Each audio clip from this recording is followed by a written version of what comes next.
ॐ नमः सिद्धेभ्यः।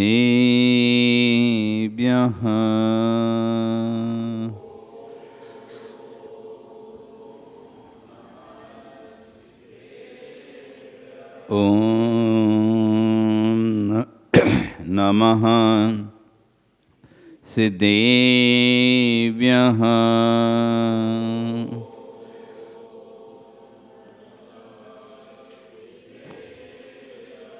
ॐ नमः सिद्धेभ्यः।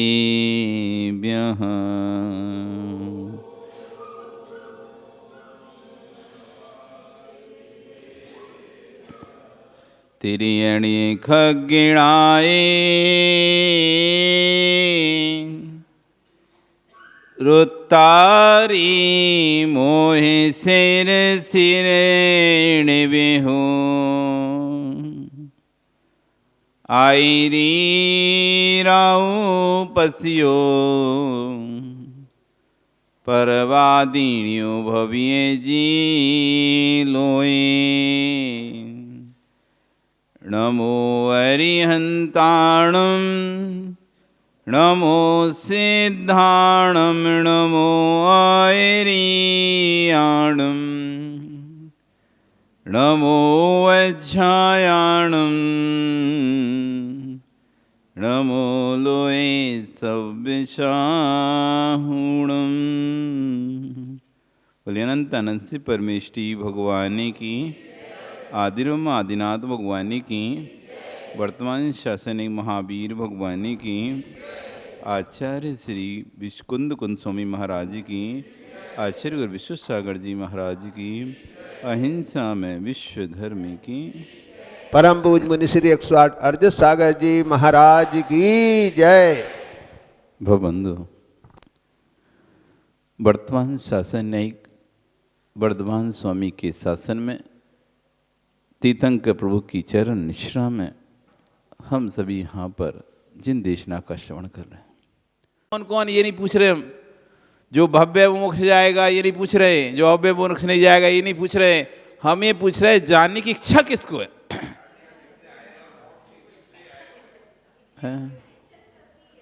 सबकी इच्छा है, पक्का इच्छा है, देव साधुओं की भक्ति है, देव साधुओं के प्रति भक्ति है। अपने अंतरंग से पूछो। आगे गुरु, आगे सामने है भगवान तो झुक गए, सामने है गुरु, सामने है भगवान तो झुक गए, सामने है ग्रंथ तो कर दिया नमस्कार। क्या परोक्ष विनय भी है?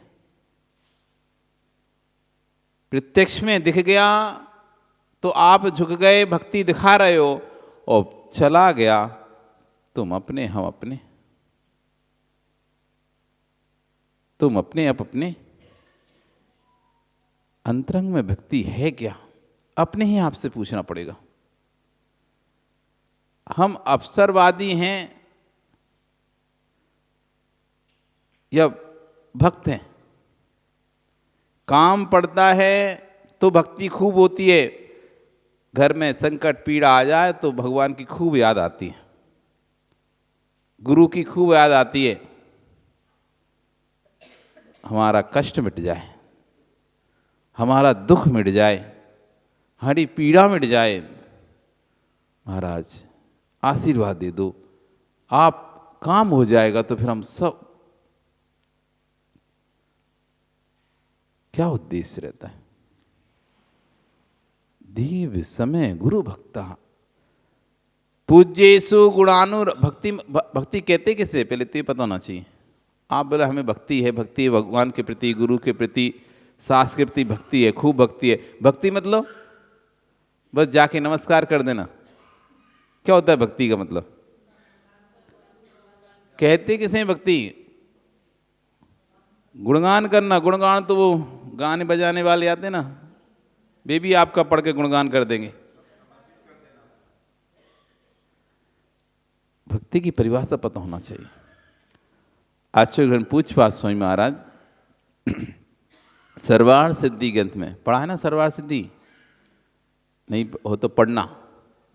परिभाषा लिखते हैं भक्ति की, पूज्येषु गुणानुरागो भक्ति, जो पूज्य के गुणों में अनुराग है उसका नाम भक्ति है।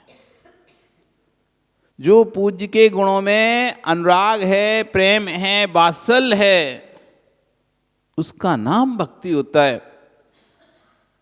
गुणस्तोकम तदुलंगम तथा कथा स्तुति, गुण कम हैं उनको बड़ा चढ़ाकर बोलना, इसका नाम होता है स्तुति। आप कहते हम तो भगवान की खूब स्तुति करते हैं, भक्ति करते हैं, भक्त गुरु की स्तुति करते हैं, भक्ति, पर पता ही नहीं स्तुति और भक्ति होती क्या। गुणस्तोकम सदुल्लंघ्यम,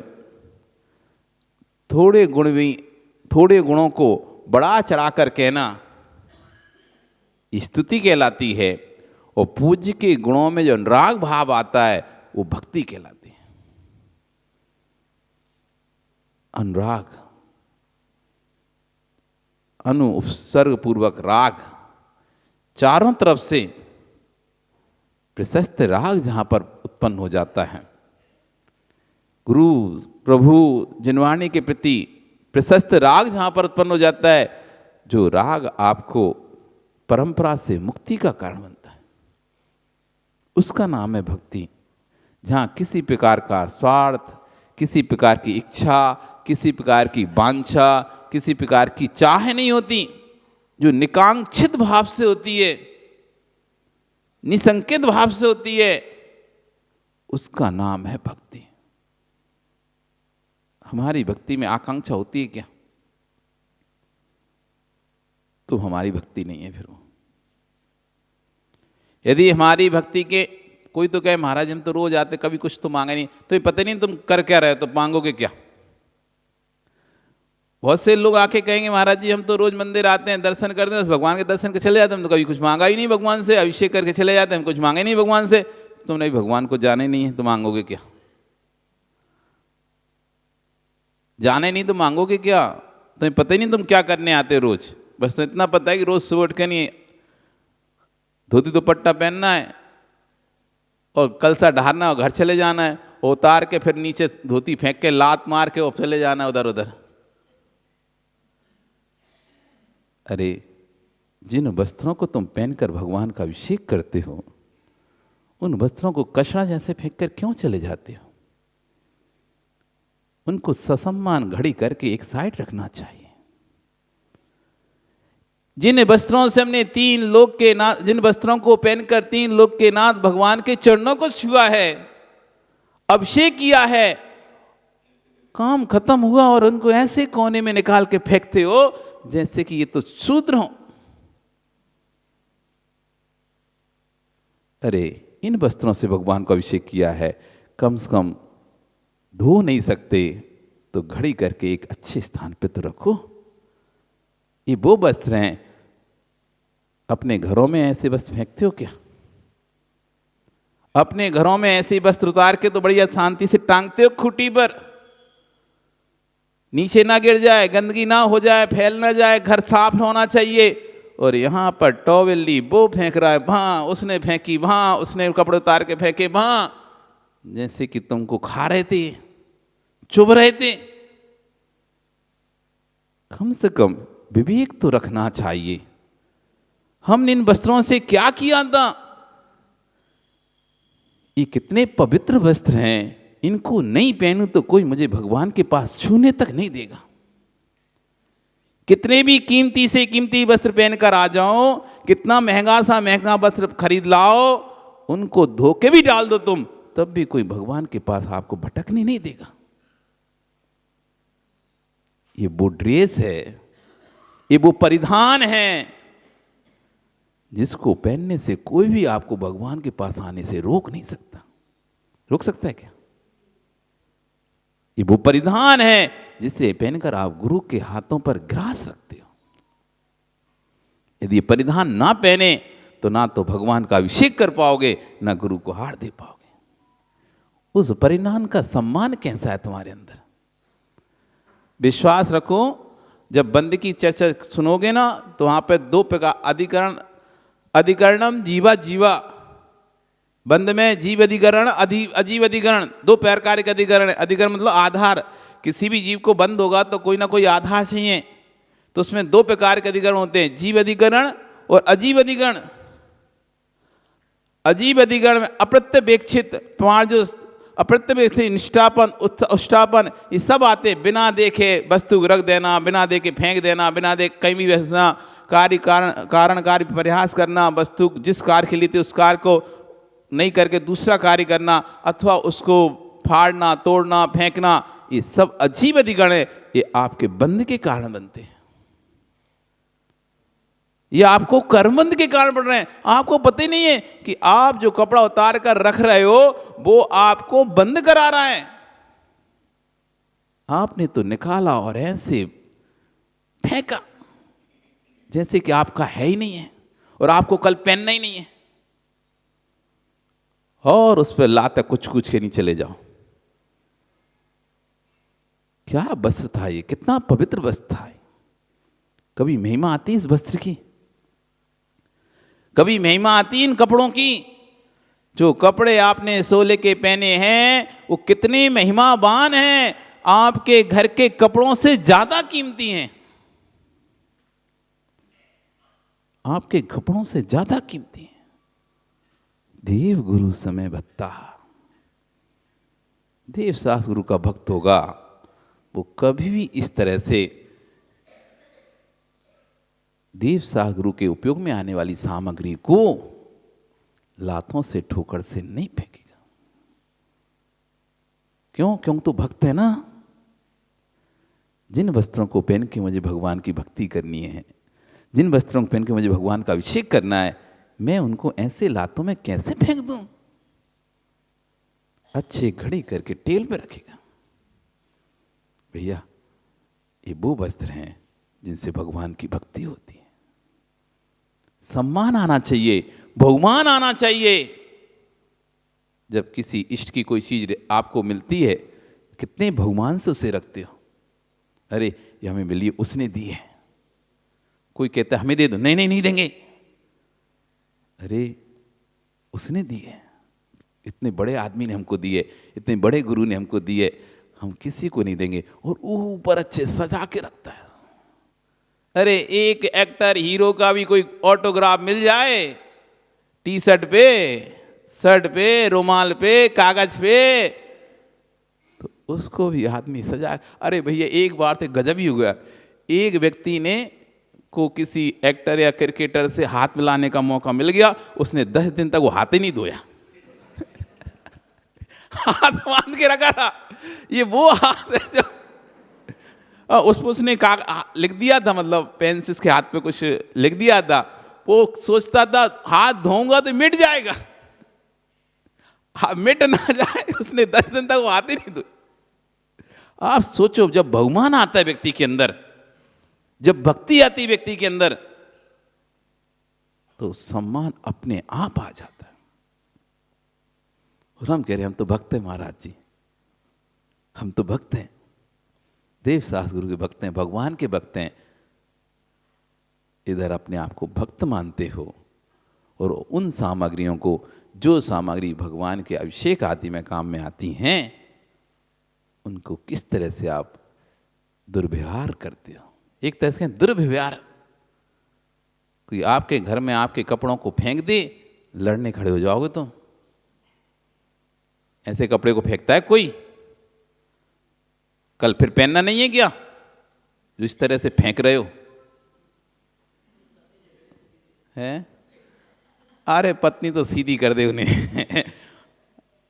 इसलिए तो फेंक नहीं पाते, टांग देते हैं, टांग देते हैं। गीला कपड़ा हो तो भी टांग देते हैं साइड से, कोशिश करते हैं कि खुद ही धो के डाल दें, और खुद धो के नहीं डाल पाए तो फिर भी व्यवस्थित रख देते हैं, वो पत्नी उठा के धो देगी, पर रखते हैं व्यवस्थित, ऐसे नहीं फेंकते। और यहाँ तो तुम क्या, जो भी देश में सुनेंगे वो सबकी कहानी है ये।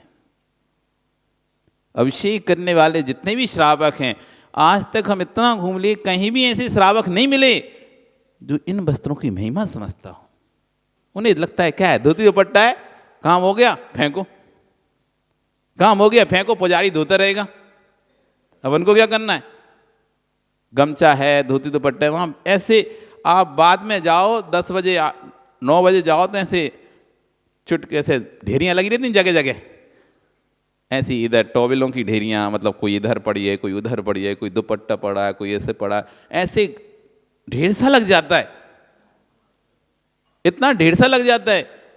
उसको सम्मान बहुमान ही नहीं है कि वो वस्त्र हैं जिनको पहन के मैंने भगवान का अभिषेक किया था, कम से कम धो नहीं सकता तो वापस घड़ी करके रख दूं, वो साने वाला चाहे खुलेगा और बढ़िया। तो तुम ऐसे असम्मान से फेंकते हो, फिर धोने वाला भी असम्मान से ही धोता है, वो भी लातों से उठा के नहीं, वो भी लात मारता है। ये अजीब अधिकरण है, बंद का कारण है कि जो वस्तु सम्मान के योग्य थी तुम उसका भी अपमान कर रहे हो। आप देव शास्त्र के भक्त नहीं हो सकते,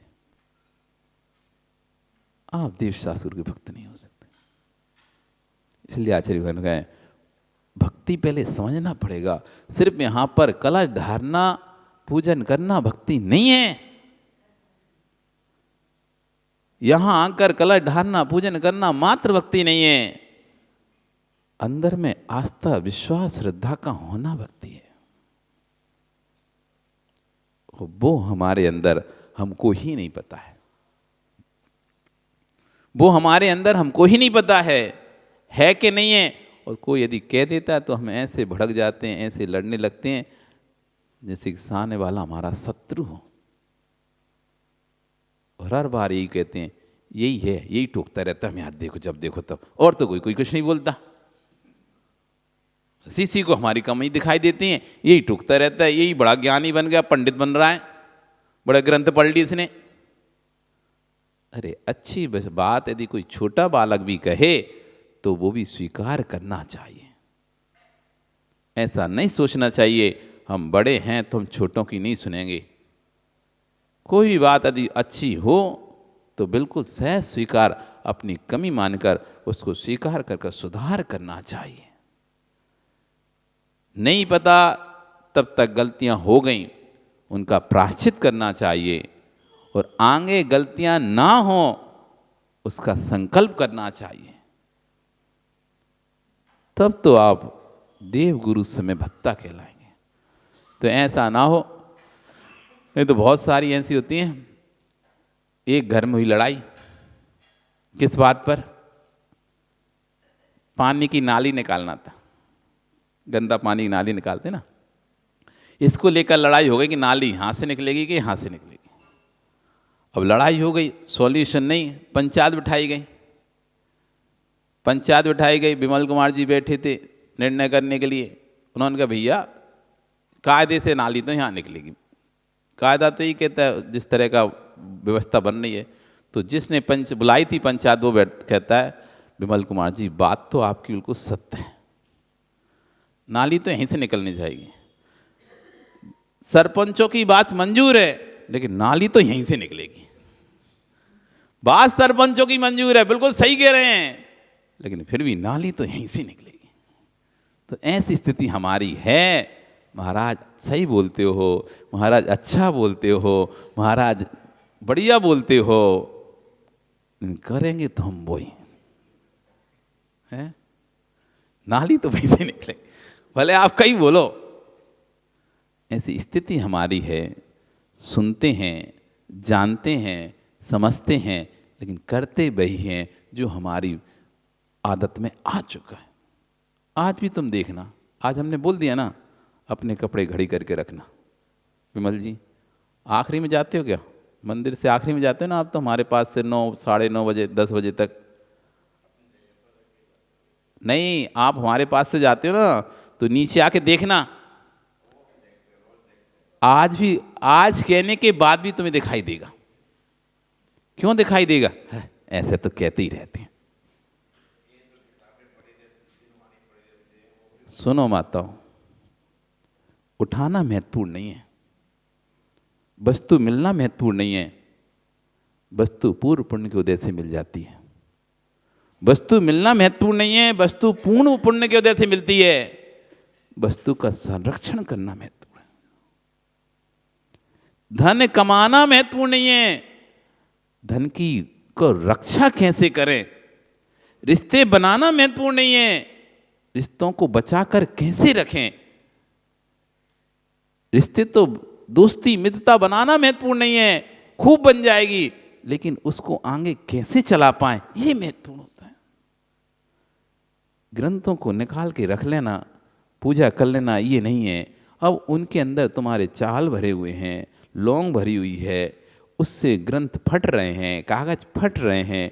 आप तो फटाफट पूजन किए, इधर देखते देखते उधर चढ़ा रहे थे तो एक आध बार किताब पे चढ़ा दी, चढ़ी गए। हम देखते तो ऐसे फेंकते हैं, गीले हुए तो ऐसे ऐसे झटकारते हैं, सो पूरे में फैल जाते हैं। अरे आराम से ऐसे कर दो थाली में, सो नहीं। अगर चावल थोड़ा गीला हुआ तो हाथ से चिपक जाएगा, और चिपक जाएगा और आपने तो अक्षत चढ़ा दिया। आपको तो ऐसा लगता है चढ़ाने के बाद ये तो अब पता नहीं क्या हो गया, हाथ खराब हो गया है तुम्हारा, और अब ये हम पुष्प उठाना है तो अक्षत का एक कण नहीं रह जाना चाहिए हमारे हाथ में चिपका हुआ, निर्माण हो गया तो हमारा हाथ ही। तो उसको ऐसे झटकारते हैं, ऐसे ऐसे, एक दाना चावल का ना रह जाए, फिर भले वो पूरे में फैल जाए थाली के चारों तरफ। मतलब एक आपने द्रव्य चढ़ाया, उसके बाद वो प्लेट को, उस हाथ को ऐसा अछूत सा समझने लगते हो, उस प्लेट में एक दाना न रह जाए, उसके लिए चाहे भले वो पूरा नीचे गिर जाए। चढ़ा दिया, जितना चढ़ गया चढ़ गया, रह गया, अरे ये कैसे बच गया, अरे हाथ में लग गया, ऐसे क्या है। ये भी अजीब अधिकरण है। जैसे इनसे कह रहे हैं, जिन वस्त्रों को आप अच्छे से, जिन वस्त्रों से पहनकर आप भगवान का अभिषेक करते हो, उन वस्त्रों को संभाल कर व्यवस्थित रखो, जिससे दूसरा भी उसको देख के सम्मान आए। घर में वस्तु आप व्यवस्थित रखते हो तो दूसरा भी उसको फिर व्यवस्थित रखता है, और आप अवस्थित फेंकते रहो।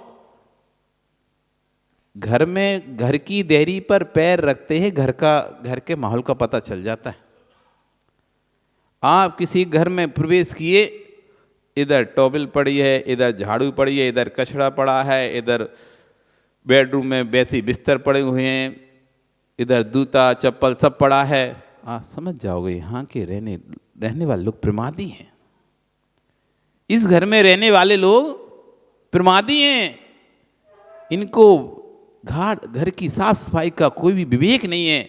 कहीं भी कुछ पड़ा हुआ है, जिस घर में पैर रखते से आप देखो, चाबी चाबियों की स्थान पर रखिए, जूते जूते के स्थान पर रखें, कपड़े कपड़ों के स्थान पर रखें, सब एकदम साफ सूप रखा है, एकदम नीट एंड क्लीन। आप भी भैया अपने जूते भैया कहाँ रखना, देखो तो कहीं उतारना, ऐसे वैसे नहीं उतारेंगे।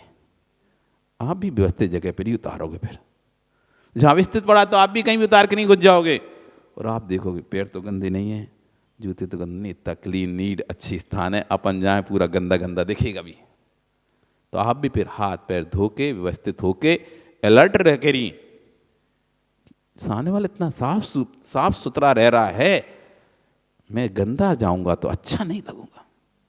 तो जब सब लोग अपने कपड़े घड़ी करके रखेंगे तो एक दो बच जाएंगे तो उन्हें भी अपने लगेगा यार जब सब रख रहे हैं तो अपन अभी तो क्या है ना, किसने फेंका पता ही नहीं, किसने फेंका कि सभी ने फेंका तो पता नहीं। एक बार एक राजा ने अपने मंत्री से कहा, मंत्री जी तुम्हें पता है ये प्रजा मुझको कितना चाहती है, मेरे कहने पर ये कुछ भी कर सकती है। तो मंत्री कहे धोखे मत रहो महाराज, धोखे मत रहो महाराज। अरे धोखे में नहीं, सत्य बोल रहा हूं, मैं इनसे जो कहूंगा वो ये करेगी प्रजा, इतना मुझे चाहती है। तो मंत्री कहता है ठीक है महाराज, देख ले रहे, आप इनसे बोलो कि 1 लोटा दूध ले आए सब लोग। अरे इसमें क्या, बहुत छोटी कहा, तुम कुछ और भी मांगते बड़ा सा तो वो ले आते। ठीक है महाराज, पहले इतने से देख ले रहे कि ठीक है बुलवा दिया जाएगा, भेरी करवा दिया। नगर में भेरी बोल दी कि राज आज्ञा है कि रात को अंधेरे में सबको एक लोटा दूध लाकर जो पास में सूखा कुआं है उसमें डालना है। एक एक लोटा दूध लाना है। सबने कहा अरे बहुत छोटी सी बात है, ला देंगे, इसमें क्या सी बड़ी, राजा ने और इतनी सी बात कही उसने। वो कहते तुम पूरी घर की भैंसों को ही का दूध पूरा निकाल के डाल देते, एक लोटे की क्या बात है। पूरे नगर में पंचायत बैठी, राजा का आदेश है, हाँ बिल्कुल, सबने सर्वसम्मति से, हाँ राजा का आदेश है, बिल्कुल मानेंगे। और इतनी सी छोटी सी बात को कौन नहीं मानेगा। एक लोटा दूध कितना सा होता है, 200 ग्राम दूध होता है, 2-5 रुपए का दूध हुआ। 10 रुपये लीटर आता था पहले, तब तो बहुत महंगा हो गया हमने खरीदा है 8 रुपये लीटर में, तो 2 रुपये का हुआ 200 ग्राम दूध है। हाँ तो अब कितने का, उतना उस समय तो ऐसी था और फ्री था ऐसा, तो कितना, कोई दिक्कत नहीं, चलो 200 ml दूध तो डाल देंगे, कोई दिक्कत नहीं। सब लोग तैयार हैं। रात को रात्रि हुई, अर्धरात्रि के बाद दूध डालना प्रारंभ किया गया। अमावस्या की रात थी, काली रात थी, घनघोर रात थी, और पूरी रात तांता लगा रहा। लोग अपने घर से दूध ले जाकर उस कुएं में डालते रहे, दूध ले जाकर उस कुएं में डालते रहे। राजा कहता है देखो मंत्री महोदय, सभी एक बार के आदेश पर सभी, देखो पूरे गांव का एक भी ऐसा घर परिवार नहीं बचा जिसने दूध ना डाला हो। हाँ महाराज, बात तो आपकी सही है, एक भी परिवार ऐसा नहीं बचा जिसने दूध ना डाला हो। सारे परिवार, चलो अपन देख के आते हैं कितना भर गया कुआं। देखा तो कुआं भरा हुआ था, लेकिन उसमें दूध का एक बूंद भी नहीं था। ये दूध कहां गया सारा, ये दूध कहां गया सारा, एक भी बूंद दूध की नहीं थी। उसमें पानी से कुआं पूरा भर चुका। राजा कहते ये क्या, सबने दूध डाला था, ये दूध पानी कैसे बन गया। मंत्री बोला देखा राजन, आपने कहा था दूध डालना, लेकिन सभी सोच रहे थे एक लोटा पानी डाल देंगे तो क्या फर्क पड़ेगा, दूध में पानी डालने से वैसे दूध जैसा दिखता है। तो हर व्यक्ति यही सोच रहा था, एक लोटा पानी डालने से इतने सारे दूध में क्या पता चलेगा, अपन पानी डाल दो। सब लोग तो दूध डाल रहे हैं, अब सबने ही पानी डाला, अब किसने पानी डाला ये नहीं पता चल रहा। सब तो ये कि हम तो दूध ही डाले थे, पानी कैसे हो गया। तो भाई स्थिति हमारी होती है, जब सब करते हैं तो पता नहीं चलता, पकड़ में नहीं आता। और जब कोई एक आध दो रह जाते हैं, वे सोचते हैं भैया अगर अब आपने डाला तो पकड़ में आ जाएंगे, अब फेंका तो पकड़ में आ जाएंगे। सब तो घड़ी करके रख रहे हैं, सम्मान से रख रहे हैं, और हम लात मार के फेंक के जा रहे हैं। इसलिए फिर वो भी उठा के सम्मान से रखने लगेगा। यही स्थिति घर में होती है। आप व्यवस्थित रहते हो तो घर के सदस्य व्यवस्थित रहना सीख जाते हैं। जैसे आपने कहा महाराज जी, आप समय से खत्म कर देते हो तो आप भी तो समय से आने लगते हो। और हम असमय से खत्म करें, असमय से चालू करें तो आप भी असमय से आने। लोग कहते हैं लोग लेट आते हैं, कितने बजे का टाइम दो, आधा घंटा लेट चलते हैं। क्यों चलते हैं? क्योंकि उनको पता है हम समय पे आ भी जाएंगे तो आधा घंटा लेट शुरू करेंगे। उनको पता है हम समय से आ भी गए, सारे काम निपटा के बैठ भी गए, तो इनको करना आधा पौन घंटा बाद ही है, तो फिर क्यों नहीं आधा पौन घंटा बाद जाए। यदि समय से करेंगे, समय से बंद करेंगे, समय से चालू करेंगे, तो जिसको ललक होगी, जिसको सुनने की जिज्ञासा होगी, इच्छा होगी, वो समय से सभा में पहुंच जाएगा। आप व्यवस्थित रहोगे, इसलिए आचार्य ने कहा व्यवस्था करने की जरूरत नहीं है, स्वयं व्यवस्थित हो जाओ। तुम लोग नियम ले लो जितने बैठे हैं कि हम अपने कपड़ों को अपने हाथ से घड़ी करके साइड से रखेंगे।